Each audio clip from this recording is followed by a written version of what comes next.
ABC. This is World News Tonight with Peter Jennings. Good evening. We begin tonight with presidential politics. President Bush was up in New Hampshire today because there were signs that Republican voters there may just be set to send him an unpleasant message in next Tuesday's primary. And Governor Bill Clinton of Arkansas, who spends virtually all of his time in New Hampshire now, is trying to convince the Democrats there that his message is being distorted. Today, Governor Clinton accused the president's party of misrepresenting his past. Here's ABC's Jim Wooten. Governor Clinton angrily suggested that the president and the Republicans are to blame for the leak of a letter he wrote in 1969 in which he declares his passionate opposition to the Vietnam War, praises conscientious objectors and draft resistors, but says he personally accepts the draft because he plans to work within the political system. The governor charged today that the letter, written from England in December of 1969, has surfaced now as part of an effort to damage his campaign by raising more questions about his past. George Bush and the Republican Party will do anything it takes to win. That's what they did in 1988, and they'll do it again in 1992. He offered no proof of any link between the letter and the president's campaign.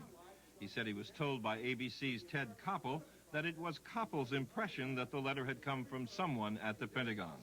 But in fact, before talking with Koppel today, Clinton had already been shown a copy of the letter obtained by ABC News not from the Pentagon, but from this man, Clinton Jones.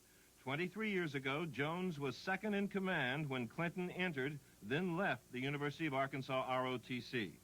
Jones, a Democrat, says he took the letter from the files only because he was still angry at Clinton for breaking his promise to join the ROTC. All I'm saying is that he signed a contract and did not honor it. In the letter, Clinton concedes that he may have deceived the ROTC, not by lying, but by failing to say that he was a deeply committed anti-war activist. Barbara Howsam, an ROTC secretary back then, remembers his letter as an absolute bombshell and a breach of trust. The person that we issued a draft deferment to was not a war protester. The person that we issued a draft deferment to was someone who was a scholar, someone who was a Rhodes Scholar. Thank you. Clinton is fighting these days for his political life, trying to recapture the momentum he once enjoyed by blaming his problems on tabloids and Republicans with a new telephone number for those with questions about him or his campaign. Someone from Arkansas will return the call, and with paid half-hour television broadcasts tomorrow and Friday night. All across the country, state Democratic leaders are saying that the questions about Clinton's attitude toward the Vietnam War are hurting him significantly, especially among older Democrats, those with links to Korea and World War II, and among Vietnam veterans and their families. These are tough times for the governor. Jim Wooten, ABC News, Manchester, New Hampshire. And it is surely another reminder of how America's turmoil in Vietnam clings to the national psyche. Governor Clinton was not alone in his opposition to the war then, nor in his agonizing before exposing himself to the draft. As ABC's Jeff Greenfield reports tonight, revisiting the Vietnam era is proving to be painful. In one sense, Bill Clinton is a typical member of his generation. During the Vietnam era, more than 15 million young draft-age men, 3 and 5, were legally excused from military service. So why is this an issue for Clinton? Here's one reason, of course. Coming as it did just as Clinton was trying to put the Gennifer Flowers charges to rest, the draft board controversy served as a more trouble for the front-runner story. That gave it added fuel and gave his rivals a handy club. Quite frankly, I think the last thing that the governor needs now is another story coming out questioning his veracity or his character. Tom Harkin has had his own Vietnam veracity challenged. He once claimed to have flown combat missions in Vietnam. He now says he was a Vietnam-era pilot, ferrying damaged planes from Japan to the Philippines. Senator Bob Kerrey, who won the Medal of Honor for his exploits as a Navy SEAL, openly doubts Clinton's story that he was rejected for officer status for physical reasons. Maybe it was changed in '69, but in '66, if you could stand upright and walk in a straight line and eat with a knife and a fork, you could be a Navy officer, and I know, because I was one. In fact, by 1969, with applications for officer status soaring, many candidates were indeed rejected for physical reasons. The Clinton story also plays against this background. I did not know in 1969 that I would be in this room today, I'll confess. In 1988, the press and the Democrats had a field day with Dan Quayle's story of how he had gotten into the National Guard during the peak of the Vietnam combat. There is simply no way now to dismiss a similar charge as irrelevant. But maybe the key to this issue lies here. For 40 years, America has had an unbroken succession of presidents who served in World War II. George Bush will almost certainly be the last of that era, where young men of privilege fought to get into combat, not out of it. This year, all 5 of the Democratic candidates were young men during a divisive, unpopular war, when millions served and millions more did everything they could to avoid service out of self-interest or out of principle. As these men, like Bill Clinton, look back on their decisions, what seemed like very clear choices to them then may look very different to voters now, a quarter century later.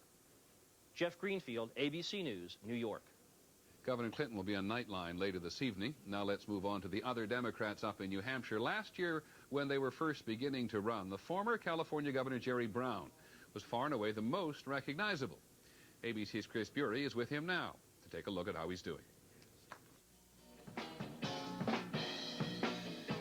The coffee house in Derry the other night rocked with Jerry Brown's kind of crowd, mostly young, hip, unconventional. A perfect fit for Brown's notion that his candidacy is more a cause than a campaign. It's about you and how each of you can transform your community, your state, your nation, and ultimately the world. To those who hear him, Brown's appeal is his idealism, his calls for political reform, universal health care, environmental activism. He stands for what I believe in, and if you don't vote for who you believe in, I mean, what are you going to do? He's one of the few candidates I've heard that seems to be telling me what he believes rather than what he thinks I believe. The former California governor is making his 3rd try at the presidency, but he is bumping along the bottom of the polls, largely ignored by most media. In New Hampshire, Jerry Brown's reputation is his greatest draw and his biggest drawback. He still struggles with the Governor Moonbeam label attached by a newspaper columnist 16 years ago.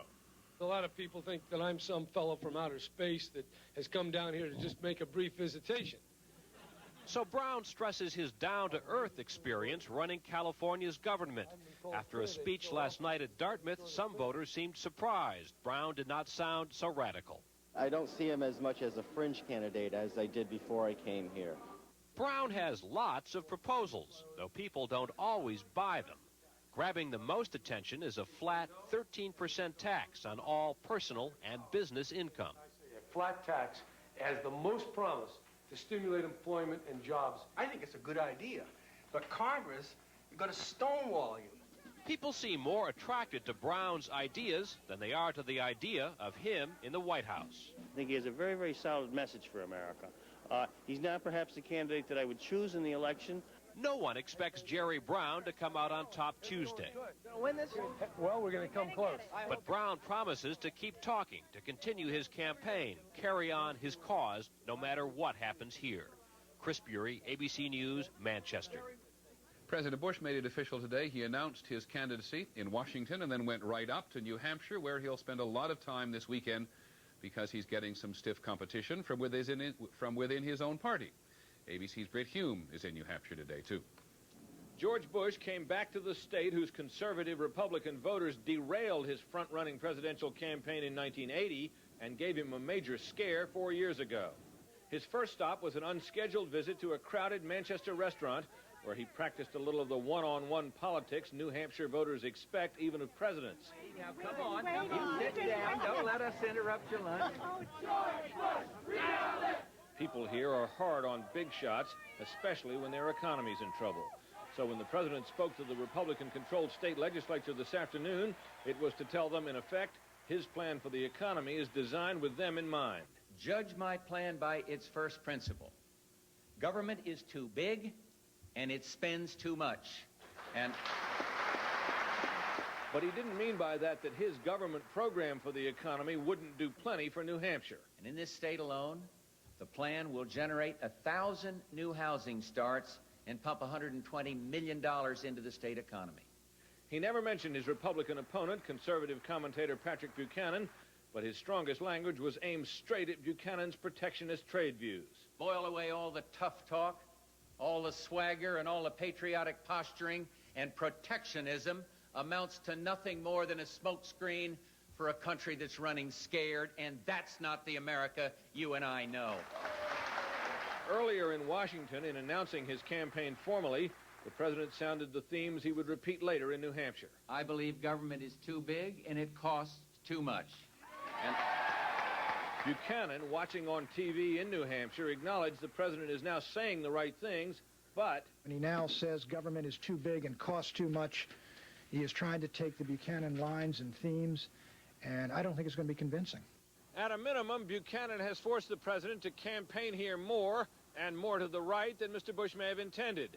The White House will be relieved if that's all Buchanan does. Britt Hume, ABC News, Manchester. In our next segment, the other news. The school buses run again in Campbell County, Tennessee.